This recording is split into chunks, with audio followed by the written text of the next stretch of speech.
Okay, so traditionally, a deep understanding of pattern was needed for navigation. Now, we've been through the ladies' decorated vulvas and what else did they say there were? I don't know, pretty flowers and that.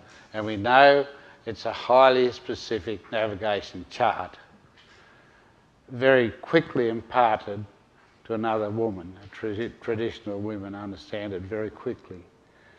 I've seen women come in from tribes a long way away and just get their song and their little drawings, and off they go as happy as anything to some traditional site that they've never been to before. It's exactly the same in the Pacific Islands. Most navigators can sail to at least 200 distant islands, and some as many as 2,000. That's like knowing where there are 200 pigeons' eggs in the central desert. Island in the Pacific is a tiny thing to find. Miss it, and you don't get two chances. That's the point. Deserts and the sea are both very unforgiving. If you miss the waterhole in the desert, or if you miss the island in the Pacific, then you're in deep shit. So the navigation in the Pacific really depends a lot on refraction of waves around islands. And most islanders have refraction charts. And they don't look like a refraction chart. They're straight sticks bound together with bits of abbreviated palm leaf on palm frond on them here and there, and a few cowries bound on them. And this is a Pacific Island chart, enabling you to find 4 or 5 key islands, right? Now, it doesn't have any scale, and there's nothing on it that you can recognise as being a map, but it gets you there. And what it's showing you is the relative position of the islands to each other and the places where the sea and waves are refracted, where you can expect to see rougher waves. I'm going to draw you a stone boat. Out on some islands, there are boats made out of stones, coral stones shaped like this, and they have a few seats in them. And the coral blocks these things. And the taller one represents large waves, and the shorter one, smaller waves. And here you sit, 2 of you usually, with little leggies there. Underneath this rock, there's a big lump of brain coral. And that's a god that takes you to the right place. This is the entity with the information here. What do you think brain coral looks like that for? It's because it knows such a lot. And you sit there with your daughter or your son, or one is an older trained navigator and one is a trainee navigator, and the experienced person is teaching the new person what to expect. When you're sitting in your canoe, you'll see taller waves from here and others here, and this is your refraction pattern of waves. So you always feel at home analysing the sea. And the other way they do it is build a bure, which is a building which is thatched. Bures have their outline is that, and they have strong bent wood beams and poles like this. And you sit at the foot of one of these poles And each of these beams in the Bourret, and there are 36, is a transit of a very important star. And you've just got to sit at the foot of one of the main posts and learn all the rising and sinking times of the stars and which islands they're directly over at apogee when they're at the highest point of transit. And you do all this inside, out of the weather, and all over the Pacific. They have... Bourret is something interesting. When I went to Notomba in Fiji from my friend Tony, who's here somewhere, there he is, he's waving his hand at me.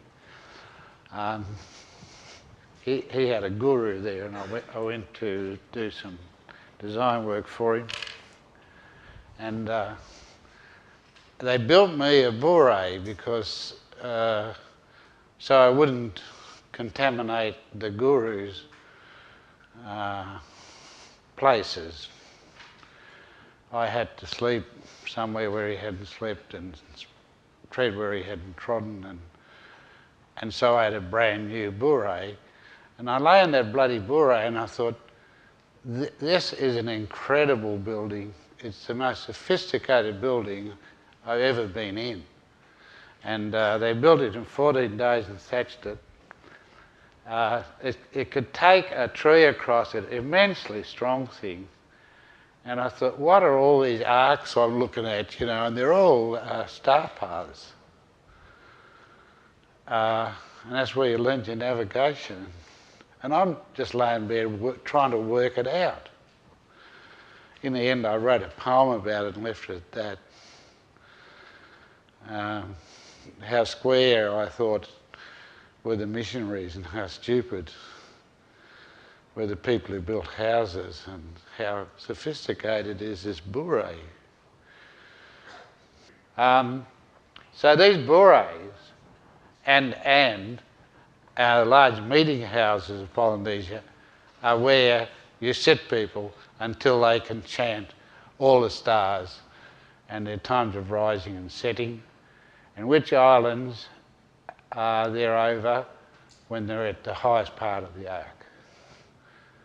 And when you know all that, out you go, and there they are, they're up in the sky, and you can follow them. You learn about all sorts of things.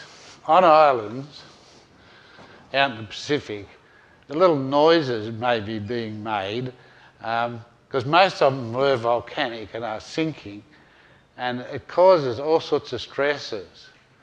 So there's lots of tiny, high-pitched noises coming out of these islands. And the sea is breaking, there's lots of bubbles in the sea. And these noises are coming out very small, whatever that is. What is that? Yeah. And in the sea there's tiny little bubbles that are compressing and expanding. And these noises make it happen much faster, thousands of times a second. And the bubbles collapse. What happens when a bubble collapses?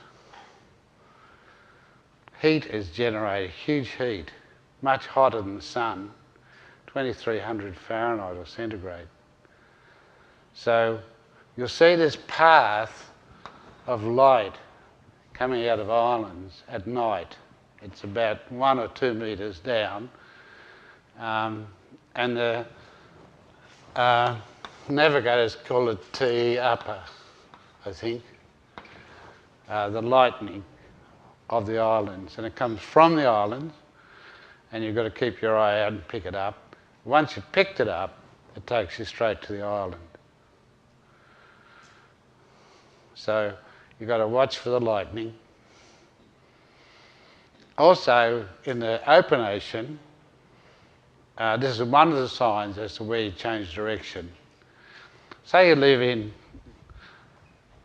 Hawaii and you want to go to Tahiti, you start from Molokai, the island of the navigators, and you sail straight between the big island, Hawaii, and Maui. And Maui is like that, and the big island is like that. And this is the female, and that's the male. You know, it marries like islanders. And you sail straight through here. And out here is a tiny little island called Kaho'olavi. And from Maui, that mountain, a cloud goes to Kaho'olavi and just touches the top of it. And so what you're sailing through is like a giant gateway with a lintel on it. And it's called the Gateway to Tahiti. So through you go.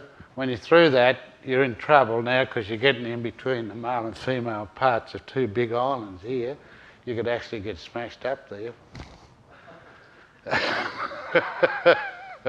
So it's a very windy little passage through there. And then you get through and you're out here in the open ocean.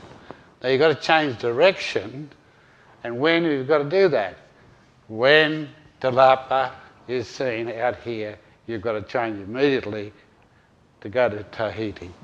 And somewhere out here, the lightning of the deep strikes you, and it's time to change path. And so it goes. Now, the Hawaiians got sort of civilised and even Christianized, unbelievable how it sounds, and sort of forgot all this. And there's only one castrati left who can teach the navigation. So the Hawaiians just about couldn't find their way anywhere anymore. Bloody American influence. The Americans sort of tend to dumb you down. So they're getting real dumb. So the Tahitians thought this was a shame. So the Tahitians launched a canoe and sailed up to Hawaii. Said, "What's wrong with you buggers? You never come and see us anymore, you know." And there are a few famous navigators, and they came up, and the Hawaiians felt ashamed, and they built a canoe and sailed it back to Tahiti, and put some of their blokes with the good navigators. So they're rebuilding their skills. And those crab claw sails are very Tahitian.